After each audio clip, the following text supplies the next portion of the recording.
All right, moving back into lesson 3 of basically debunking the gap theory, or why my opinion is that gap theory is wrong. If you disagree with me, that's fine. My own pastor, uh, I think, basically agrees with the gap theory. I think it's incorrect. Perry Stone, I think, is a proponent of the gap theory. I think he's just wrong, to be honest with you. But that doesn't mean I dislike Perry Stone or think he's a heretic. Doesn't mean I don't like my pastor. I just think that I've learned something different than what they've considered before, and if they heard my opinion, they would come to the realization that I'm right. But anyway, that's neither here nor there. I can be right and be nice about it, and be humble about it, I think. And if I can't, then I need to learn how. So, in the beginning, God created the heaven and the earth, and we talked in the last video how our major problem is if the gap theory is wrong, how do we interpret verse 2? And the earth was without form, and darkness upon the face of the deep, and the Spirit of God moved upon the face of the waters. Well, the secret really is in understanding a few words. Without form, void, deep, and waters. So, let's jump to Proverbs chapter 8. And this is, I did a in-depth study on the book of Proverbs, chapters 1 through 9, which took me about 300 hours. I meticulously studied and kept a study journal as I studied verse by verse, word by word, concept by concept. And as I was studying, let me just open this up. Oops. Can't see my face. That's why I did that. So as I was studying, I discovered something really awesome. That this was like the most powerful, one of the most powerful experiences studying the Bible in my life. When I realized that wisdom is Jesus. Jesus is wisdom. Let's go right down to verse 25. Now, one of the things I noticed about Solomon's writing style is he will write a verse in two parts, and the first part of the verse and the second part of the verse tend to agree with one another. He like states the same thing in a different way. It would be like saying half a dozen, 6. I've got 6 donuts, or I've got half a dozen donuts. You're saying the same thing, but in a different way. Let me give you some examples. When there were no depths, I was brought forth. That's part 1. When there were no fountains abounding with water. That's part 2. You see, he basically said the same thing twice. Let's look at a few more examples. Before the mountains were settled, before the hills, I was brought forth. So, mountains being settled and the hills coming into being. Mountains and hills, he's using 2 words to describe the same thing.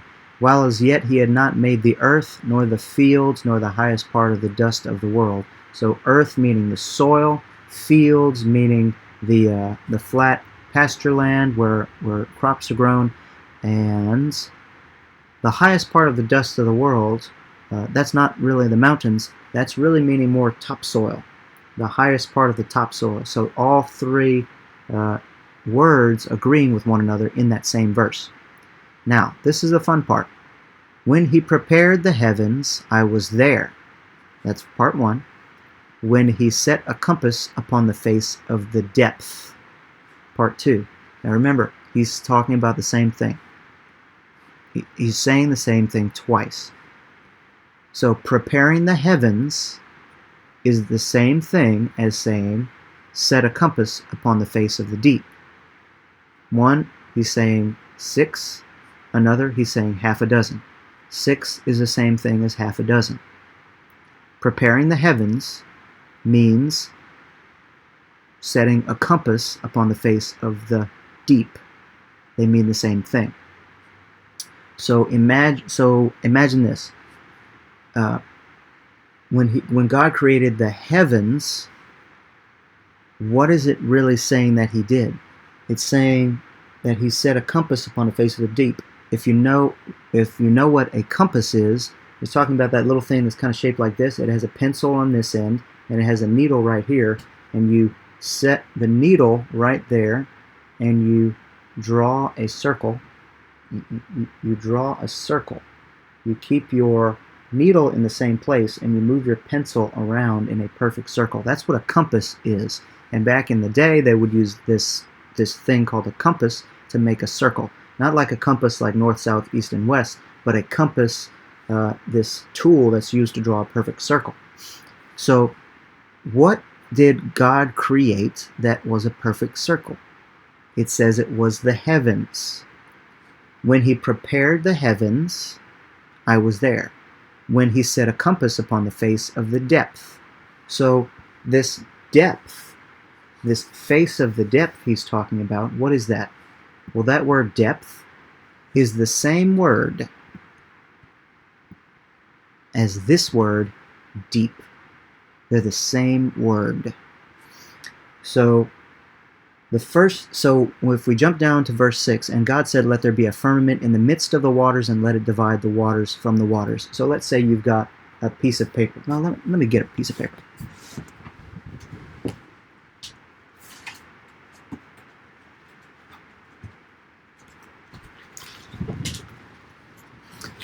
All right, so I've got my blank piece of paper here, and here is my very poor compass. I'm not going to draw a perfect circle, but let's say this is the face of the deep. And when he creates the firmament, he has divided these waters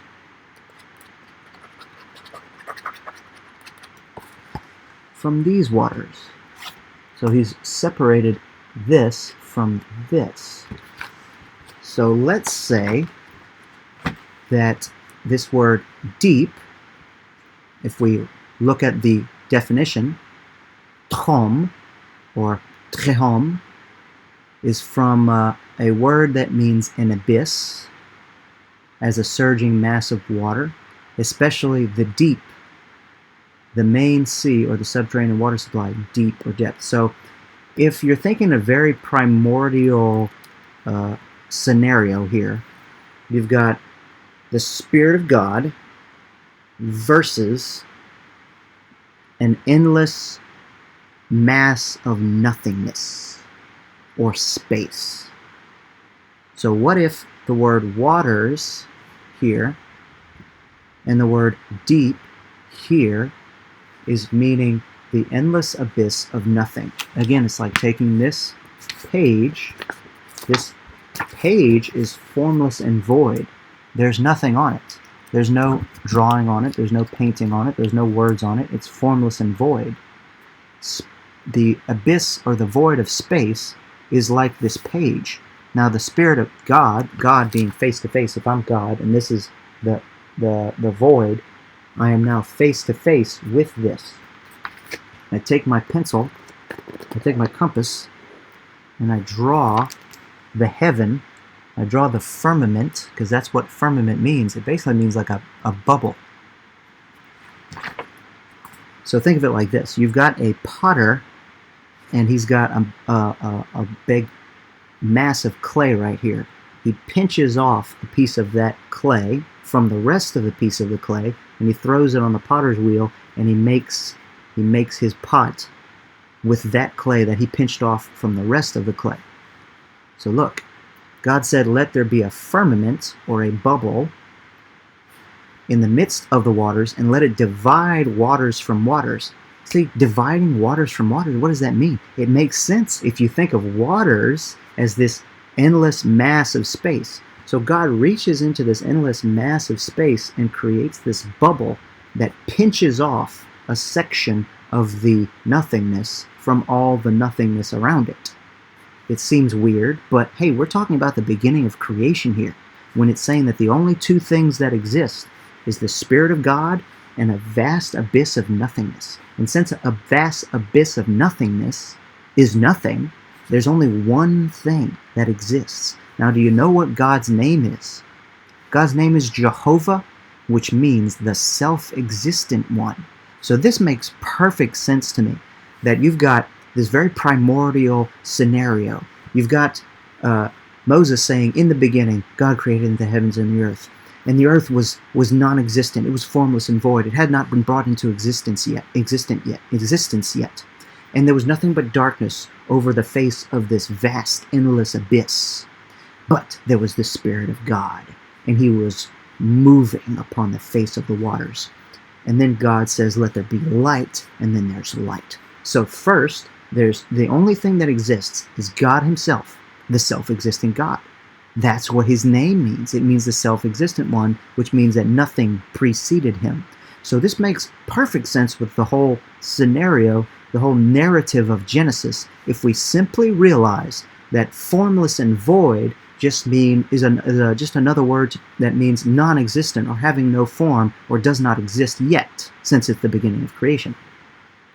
And if we realize that the word deep and the word waters really mean the endless abyss of space, now all of a sudden the whole narrative of Genesis makes a lot of sense, because it does this weird thing that happens where God separates waters from waters, and there's waters up here and there's waters down there.